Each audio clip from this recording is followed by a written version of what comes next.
Welcome back दोस्तों। आज मैं आपके सामने तमिल लैंग्वेज में रिलीज हुई एक kind of A horror type की मूवी को लेकर आया हूँ। इसका नाम है आराधना। तो अब चलिए फटाफट से वीडियो को स्टार्ट कर लेते हैं। उससे पहले प्यार फॉलो ऑन इंस्टाग्राम। कहानी की शुरुआत होती है 1 साल पहले, तब थोड़ा पास्ट से, जहाँ पर एक गांव को दिखाया जाता है। किसी जगह पर कुछ बच्चे एक बॉल से खेल रहे होते हैं। इसी खेल के दौरान जब एक बच्चा उस बॉल को जंगल की ओर किक करने लगता है तो एक छोटी बच्ची बॉल को लाने के लिए जंगल के अंदर जाने लगती है।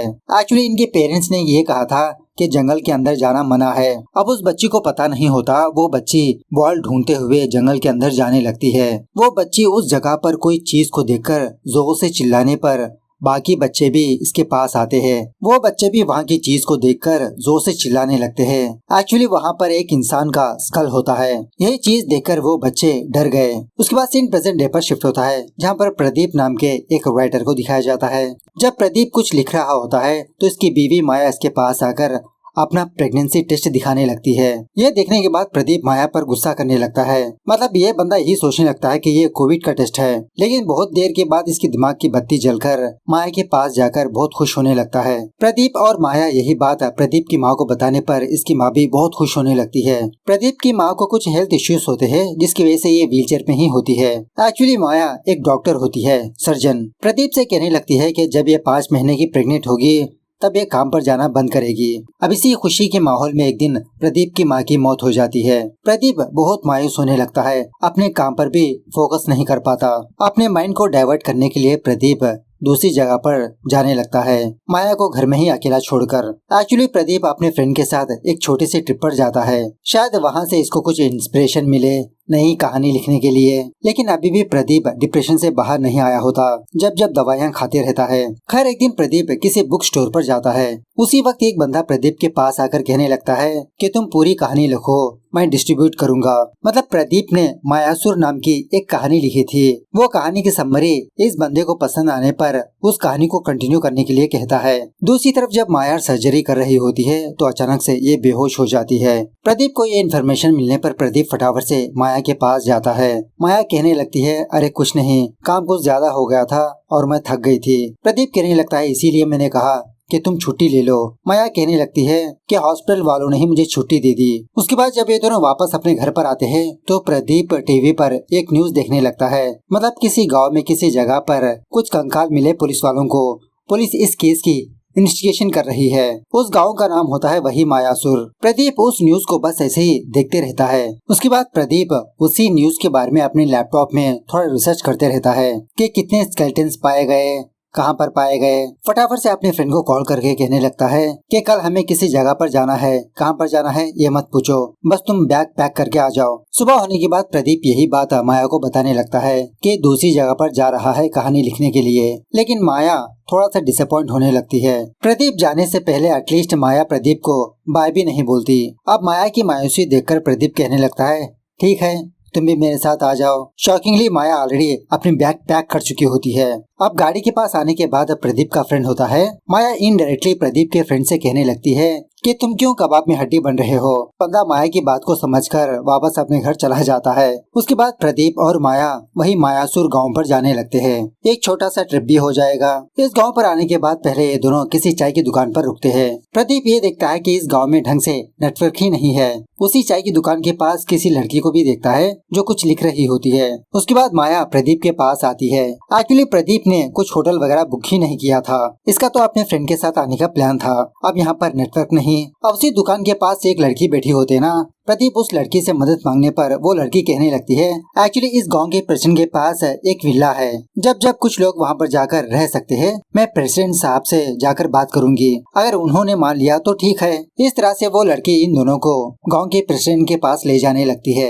एक्चुअली ये लड़की भी वहीं पर रहती है। इस लड़की का नाम होता है भार्गवी। जब वो गाँव के प्रेसिडेंट के पास जाती है तो वो प्रेसिडेंट भार्गवी से कुछ रिसर्च के बारे में पूछने लगता है कि तुम्हारी रिसर्च कहाँ तक आई। भार्गवी कहने लगती है कि अभी तो चल रही है सर, खत्म होते ही आपको ही सुनाऊंगी, लेकिन आज आपसे एक छोटी सी मदद चाहिए। ये मेरे दोनों फ्रेंड्स हैं, अगर इन दोनों के लिए एक कमरा मिल जाता तो अच्छा होगा।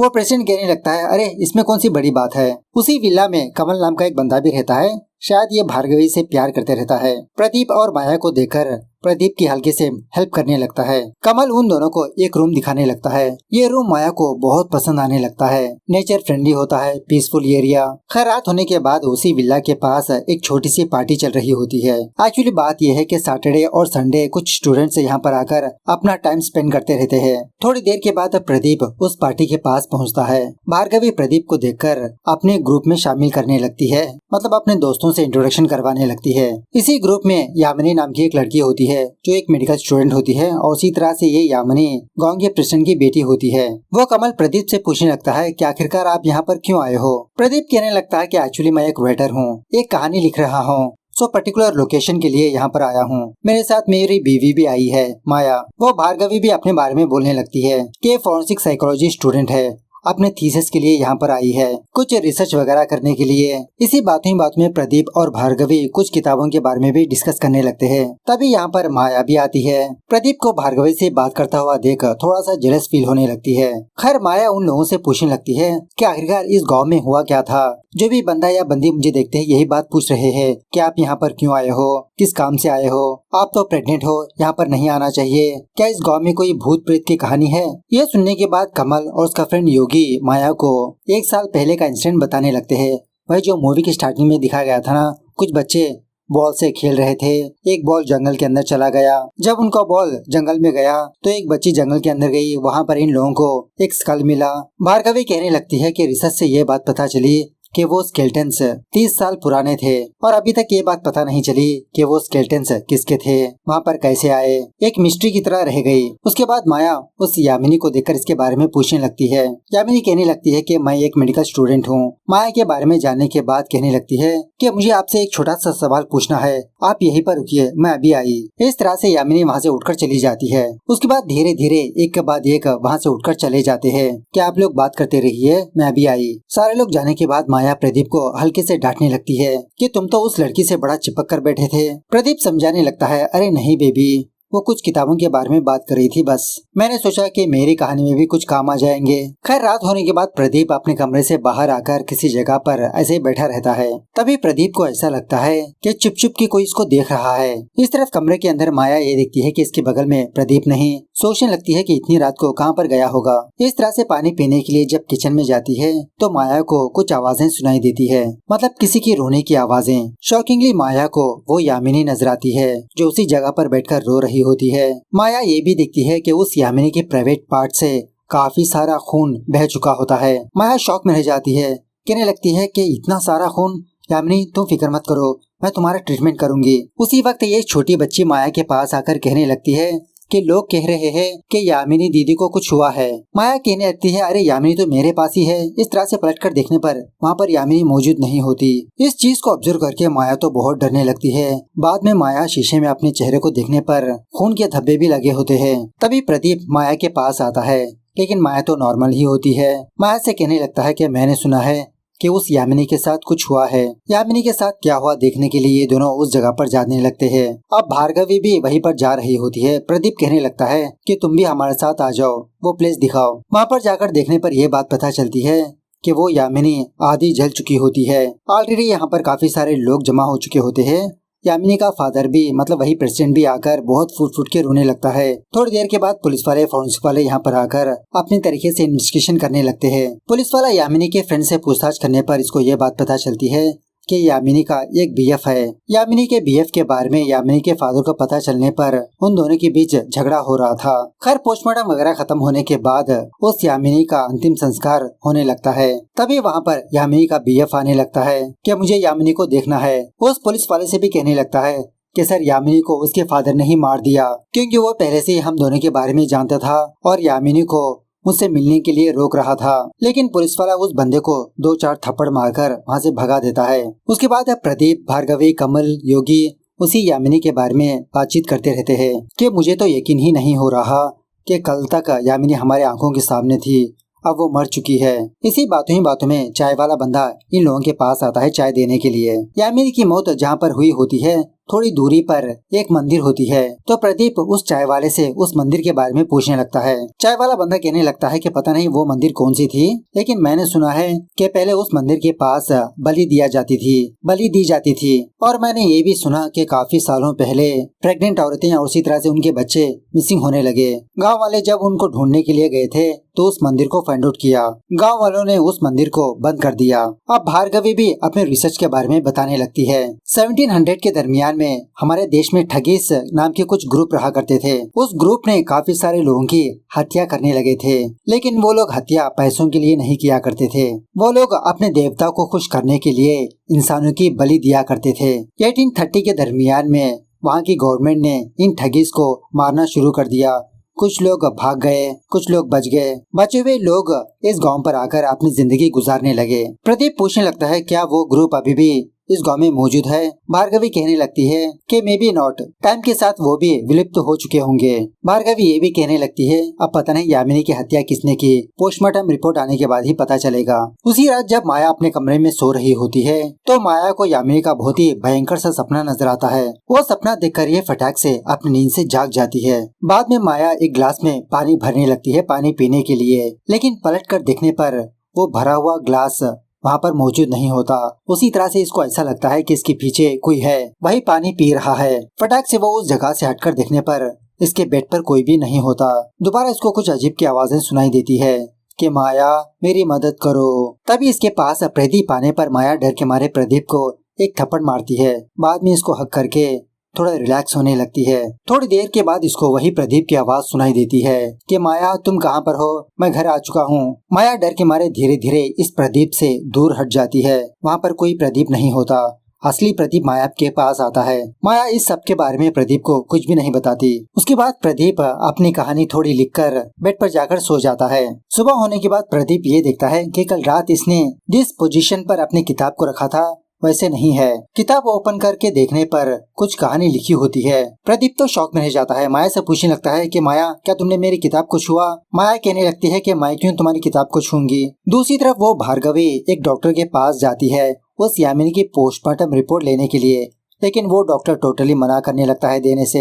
हॉस्पिटल से बाहर आकर यही बात कमल से बताते हुए थोड़ा मायूस होने लगती है। तो कमल और उसका फ्रेंड योगी थोड़ा जुगाड़ करके उस डॉक्टर के कैबिन में जाकर यामिनी की पोस्टमार्टम रिपोर्ट हासिल कर लेते हैं। भार्गवी वो रिपोर्ट माया को लाकर दिखाने पर यह बात पता चलती है कि वो प्रेग्नेंट थी और उसी तरह से उसको मारने से पहले उसको अबॉर्शन हुआ था। कमल कहने लगता है कि यामिनी का बीएफ ने सच ही कहा था कि ये काम यामिनी के फादर का ही हो सकता है। भार्गवी कहने लगती है मुझे लगता है कि 1 साल पहले जो स्केलेटन्स मिले उसका और यामिनी की हत्या का जरूर कोई लेना देना होगा। प्रदीप कहने लगता है हाँ हो सकता है, तुमने ठग्स के बारे में बताया था ना, शायद उन लोगों का भी काम हो सकता है। उसके बाद भार्गवी यहाँ से जाने का प्लान करती है, लेकिन जाने से पहले जिस हॉस्पिटल से ये रिपोर्ट लेकर आई होती है उसी जगह पर रखने के लिए दोबारा ये अकेले उस हॉस्पिटल के पास जाती है। लेकिन उसी वक्त वो डॉक्टर भार्गवी को देख लेता है, लेकिन भार्गवी उस डॉक्टर को थोड़ी सी रिश्वत देने पर वो डॉक्टर अपना मुंह बंद कर लेता है। भार्गवी उस रिपोर्ट के बारे में और भी कुछ पूछताछ करने लगती है। उस डॉक्टर से भार्गवी को ये बात पता चलती है कि उस यामिनी का अबॉर्शन सर्जिकल वे में किया गया था और वैसे हॉस्पिटल्स में काफी सारे लोग अपने बच्चे को अबॉर्शन करवाते हैं। यह सुनने के बाद भार्गवी उस डॉक्टर से एक छोटी सी हेल्प मांगने लगती है। पिछले साल से अब तक जिन जिन लोगों ने अबॉर्शन करवाया क्या आप उनकी लिस्ट दे सकते हो। सुबह डॉक्टर उसी तरह से भार्गवी को एक लिस्ट देने लगता है। खैर उसी रात जब माया अपने कमरे में किताब पढ़ रही होती है तो पानी लाने के लिए किचन में जाती है। तभी माया को किसी जगह से छोटे बच्चे की रोने की आवाज सुनाई देती रहती है। वो माया डरते डरते ही हर जगह पर चेकिंग करती रहती है कि आवाज कहाँ से आ रही है। शौकीनली उसी किसी जगह पर माया को यामिनी का बीएफ नजर आता है। माया पूछने लगती है कि लोगों का कहना है कि तुमने ही यामिनी को मारा। वो बंदा कहने लगता है नहीं, मैंने यामिनी को नहीं मारा। यामिनी प्रेग्नेंट थी, मुझे पता था, ऐसे में मैं यामिनी को क्यों मार सकता हूँ। माया पूछने लगती है कि तुम यहाँ पर क्या कर रहे हो। वो बंदा कहने लगता है कि पता नहीं, मुझे ऐसा लगता है कि यामिनी मेरे आसपास ही है, मुझे बुला रही है। ऐसा लगता हो कि वो मुझसे कुछ कहना चाहती हो। अगर आप परमिशन दोगे तो मैं यामिनी के रूम में थोड़ी देर रुकना चाहता हूँ। सो माया भी यामिनी के बीएफ को परमिशन देती है। दूसरे दिन माया उस गांव के मंदिर के पास जाती है, बस ऐसे ही थोड़ा पूजा वगैरह करने के लिए, मन शांत रखने के लिए। तभी वहाँ का एक पुजारी माया को देखकर इसके बारे में पूछने लगता है तुम गाँव में नहीं हो। माया के मन में जो सवालात है वो उस पुजारी से पूछने लगती है। वो पुजारी यही बात कहने लगता है कि भगवान तुमको और तुम्हारे बच्चे को सही सलामत रखे और जितना जल्दी हो सके इस गांव से चली जाओ। दूसरी तरफ भार्गवी और कमल उन लोगों के पास जाने लगते हैं जिन लोगों का अबॉर्शन हुआ। उन सारे लड़कियों का यही कहना होता है कि ये लोग कुछ काम से जंगल में गए, उनके पैर को कुछ जख्म हुआ, उसके बाद ये बेहोश हो गए। जब होश में आए तो इनका अबॉर्शन हो चुका था। इस गांव में ऐसे ही काफी सारे केसेस होते हैं, मतलब माँ की कोख से उनका फीटस गायब हो जाना। भार्गवी ये भी ऑब्जर्व करने लगती है कि जिन लड़कियों का अबॉर्शन हुआ उन लड़कियों के पैरों पर एक अजीब का सिंबल होता है। ऐसा ही सिंबल यामिनी के पैर पर भी था। किसी को भी कुछ भी पता नहीं होता कि ये सिंबल मतलब ये मार्क इनके पैरों पर कैसे आया। उन सारे लोगों के स्टेटमेंट सुनने के बाद भार्गवी बहुत फील होने लगती है। कमल भार्गवी को समझाते रहता है, अरे इसमें फील होने की क्या बात है, ये तुम्हारा गांव नहीं है, तुम्हारा केस नहीं है। यामिनी को जिसने भी हत्या किया वो पुलिस वाले पकड़ लेंगे। इसी दरमियान में भार्गवी किसी जगह पर एक पागल औरत को देखती है। वो औरत कुछ गाना गा रही होती है। ये भार्गवी उस पागल औरत के पास जाकर पूछने लगती है कि आप कौन हो। वो औरत कहने लगती है, अरे मैं हूँ पागल, जो कुछ भी हो रहा है वो सब कुछ उसी की वजह से हो रहा है। एट द सेम टाइम दूसरी तरफ माया अपने कमरे में बैठकर यामिनी की आत्माओं को आवाज लगाने लगती है, क्या इस कमरे में कोई है? अगर कोई है तो मुझे थोड़ा हिंट दीजिए, आप मुझसे क्या बताना चाहते हो। लेकिन काफी देर होने के बावजूद भी कुछ भी रेस्पॉन्स नहीं मिलता। जब माया वहाँ से जा रही होती है तो प्रदीप की किताब अचानक से नीचे गिरती है। अब प्रदीप ने जो कहानी लिखी वो माया पढ़ने लगती है। एट द सेम टाइम वो पागल औरत भार्गवी से कहने लगती है कि जो कुछ भी हो रहा है वो सबकी वजह आराधना है। सीन थोड़ा सा फ्लैशबैक में जाने लगता है, जहाँ पर आराधना नाम की एक औरत को दिखाया जाता है। फिलहाल इसके घर में आराधना की छोटी बहन और उसी तरह से आराधना का एक छोटा बच्चा होता है। शायद आराधना का हस्बैंड नहीं होता, इसे छोड़कर जा चुका होता है। यह Aradhana some kind of doctor type की बंदी होती है, मतलब प्रेग्नेंट औरतों की डिलीवरी करने का काम करती है। जो भी वो लोग आराधना को देते उसी से इसका गुजारा होते रहता है। अब इसी गाँव में इस गाँव का प्रेसिडेंट होता है धर्मलिंगम। उस टाइम इसका फादर प्रेसिडेंट था। जब भी वो आराधना को देखता इससे छेड़खानी करने लगता कि कब तक तुम अकेले अपनी जिंदगी गुजारती रहोगी, मुझसे शादी कर लो आराधना, मैं तुम्हें खुश कर दूंगा, पैसों से भी और तन से भी। लेकिन हमेशा आराधना इस धर्मलिंगम को डांट डपट कर यहाँ से भेज देती है। धर्मलिंगम डिसाइड कर लेता है कि उस आराधना को जरूर कुछ करना होगा।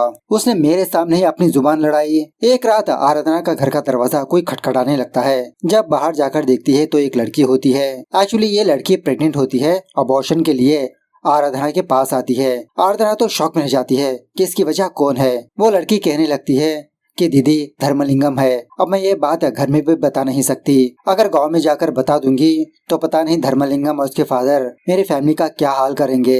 आराधना इस लड़की की प्रॉब्लम समझकर इसको अबॉर्शन करवा के इसका फीटस अपने ही किसी घर में स्टोर करती है। दूसरे दिन आराधना उस धर्मलिंगम के पास आकर बहुत ही स्वीट तरीके से वार्निंग देने लगती है। उसके बाद हम ये देखते हैं कि वो आराधना और बाकी कुछ औरतें उस जंगल के मंदिर के पास जाकर एक अजीब का रिचुअल कर रहे होते हैं। आराधना ने जिन जिन औरतों का अबॉर्शन किया होता है उस फीटस को सर्किल में बनाकर उनके साथ रिचुअल करती रहती है ताकि ये और कुछ शक्तियाँ हासिल करे। एक दिन गाँव की औरत इस चीज को देख लेती है। ये औरत वही पागल औरत होती है जो भार्गवी से बात करी होती है। सो ये औरत धर्मलिंगम के पास जाकर वो सारी बात बता देती है। उसके बाद क्या था, धर्मलिंगम बाकी गांव वालों के साथ उस जंगल के इलाके में जाकर उन सारी औरतों को पकड़ लेता है। टोटली 7 औरतें होती है। आराधना समझाने लगती है कि तुम लोग जैसे समझ रहे हो वैसा है नहीं, लेकिन गांव वाले किसी भी औरत की बातों को नहीं सुनते। उन औरतों के ऊपर पेट्रोल डालकर जला देते हैं। अब धर्मलिंगम की नजर आराधना की छोटी बहन पर भी होती है। वो सारी चीजें आराधना की छोटी बहन देखकर उस बच्चे को लेकर इस गांव को छोड़ दिया। अब वो पागल औरत उन औरतों को जलता हुआ देख वहाँ से भागने लगती है। उसी वक्त वो नीचे गिर जाने की वजह से इसके सर को जबरदस्त चोट आती है।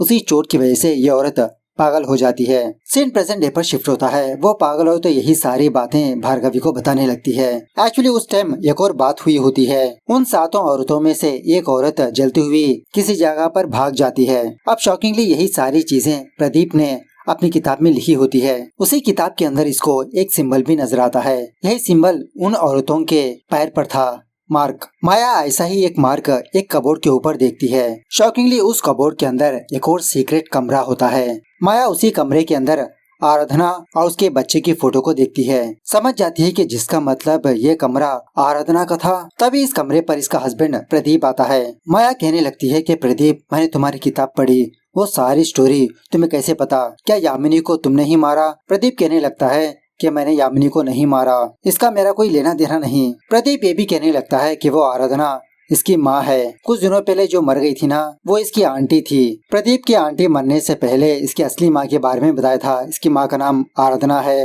वो मायासुर में रहती थी। प्रदीप अपनी माँ के बारे में सच जानने के लिए ही यहाँ पर आया होता है। जब से मैं यहाँ पर आया हूँ मेरे साथ अजीब की घटनाएं होने लगी, मतलब अचानक से मैं ब्लैकआउट हो जाता हूँ। सुबह उठकर देखता हूँ तो किताब में थोड़ी स्टोरी लिखी होती है और उसी तरह अलग अलग जगहों पर मैं अपनी आंखें खोल रहा था। एक दिन ऐसे ही इस कमरे में मैं आ गया था। इसी रूम से मुझे अपनी माँ के बारे में पता चला। माया प्रदीप की बातों पर यकीन नहीं करती कि प्रदीप तुम झूठ बोल रहे हो। प्रदीप माया पर ही गुस्सा करते हुए कहने लगता है कि माया मैं झूठ नहीं बोल रहा हूँ, मैं सच्ची बोल रहा हूँ। इस तरह से उसी कमरे में माया के हाथ पैर मुंह बांध देता है। कहने लगता है कि माया तुम मेरी बातों पर भरोसा नहीं कर रही, बाहर जाकर सारे लोगों के सामने मेरे बारे में बताओगी।